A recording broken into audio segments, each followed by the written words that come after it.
इस प्रसंग को सुनने का महात्म्य इस प्रकार है।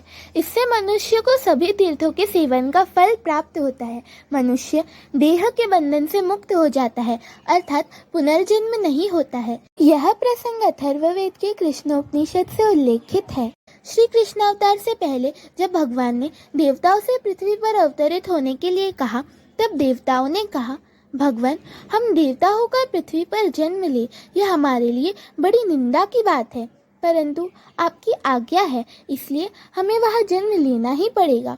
फिर भी इतनी प्रार्थना है कि हम गोप और स्त्री के रूप में वहाँ उत्पन्न न हो, जिससे आपके अंग स्पर्श से वंचित रहना पड़ता हो। ऐसा मनुष्य बनकर हम में से कोई भी शरीर धारण नहीं करेगा। हमें सदा आप अपने अंगों के स्पर्श का अवसर दे, तभी हम अवतार ग्रहण करेंगे।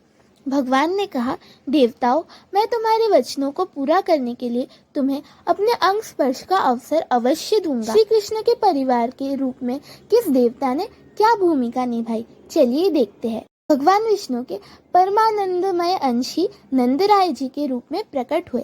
साक्षात मुक्ति देवी नंदरानी यशोदा के रूप में अवतरित हुई। भगवान की ब्रह्म विद्यामयी वैष्णवी माया देवकी के रूप में प्रकट हुई है और वेद ही वसुदेव बने हैं, इसलिए वे सदैव भगवान नारायण का ही स्तवन करते रहते हैं। दया का अवतार रोहिणी माता के रूप में हुआ। पर ब्रह्म ही श्री कृष्ण के रूप में पृथ्वी पर अवतरित हुए। शेषनाग बलराम जी बने।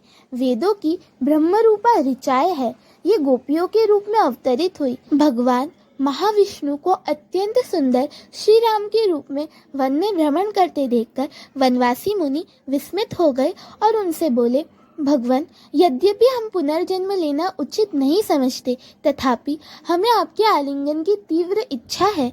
श्री राम ने कहा, आप लोग मेरे कृष्ण अवतार में गोपिका होकर मेरा आलिंगन प्राप्त करोगे। गोकुल साक्षात वैकुंठ है, वहाँ स्थित वृक्ष तपस्वी महात्मा है। गोप रूप में साक्षात श्री हरि ही लीला विग्रह धारण किए हुए है। ऋचाएं ही श्री कृष्ण की गौएं है। ब्रह्मा ने श्री कृष्ण की लकुटी का रूप धारण किया। भगवान शिव वंशी बने। देवराज इंद्र वाद्य यंत्र सींग बने।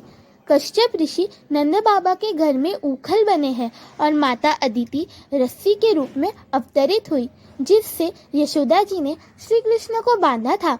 कश्यप और अदिति ही समस्त देवताओं के माता पिता है। भगवान श्री कृष्ण ने दूध दही के मटके फोड़े हैं और उनसे जो दूध दही का प्रवाह हुआ, उसके रूप में उन्होंने साक्षात क्षीर सागर को प्रकट किया और उस महासागर में वे बालक बनकर पहले की तरह क्षीर सागर में क्रीड़ा कर रहे हैं। भक्ति देवी ने वृंदा का रूप धारण किया। नारद मुनि श्री दामा नाम की सखा बने। शम श्री कृष्ण के मित्र सुदामा बने। सत्य ने अक्रूर का रूप धारण किया और दम उद्धव हुए। पृथ्वी माता सत्यभामा बनी है। 16,108 रानियां रुक्मिणी और आदि रानियां वेदों की ऋचाएं और उपनिषद है। जगत के बीज रूपी कमल को भगवान ने अपने हाथों में लीला कमल के रूप में धारण किया है।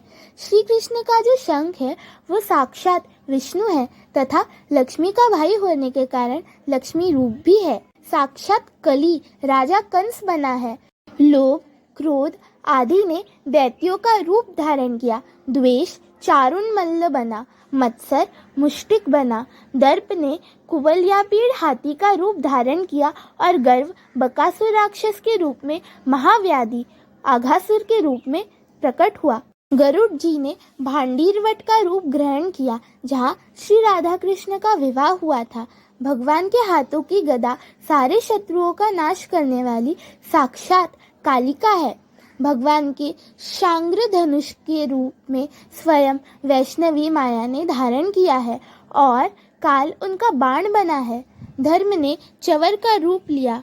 वायुदेव ही वैजंती माला के रूप में प्रकट हुए हैं। महेश्वर खंग बने हैं। भगवान के हाथ में सुशोभित चक्र ब्रह्म स्वरूप ही है। सब जीवों को ज्ञान का प्रकाश देने वाली बुद्धि ही भगवान की क्रिया शक्ति है। इस प्रकार श्री कृष्ण अवतार के समय भगवान श्री कृष्ण ने स्वर्गवासियों को तथा सारे वैकुंठ धाम को ही भूलोक पर उतार लिया था। वीडियो अच्छा लगे तो लाइक शेयर और सब्सक्राइब जरूर करें। राधे राधे।